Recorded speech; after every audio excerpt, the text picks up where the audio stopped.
අද අපි බබාට උදේට කන්න දෙන්න පුළුවන් ඕට්ස් රෙසිපි එකක් බලමු.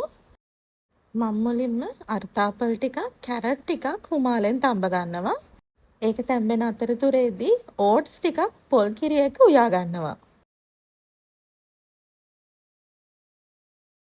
දැන් අර හුමාලෙන් තඹන ඒවා ටික තැම්බිලා තියෙන්නේ. ඒ ටික මම වෙනම පොඩි කර ගන්නවා.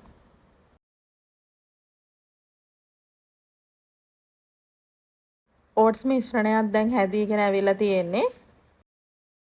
ඕට්ස් ටික මම දැන් අර අර්තාපල් කැරට් මිශ්‍රණයට එකතු කරගන්නවා. ඊට පස්සේ මේකට මම ඔලිව් ඔයිල් ටිකකුත් එකතු කරගන්නවා.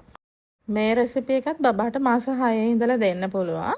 ඔලිව් ඔයිල් වෙනුවට බටර් හරි ගිතෙල් හරි උනත් දෙන්න පුළුවන්. එහෙනම් තවත් මේ වගේ වීඩියෝ එකකින් හම්බ වෙමු.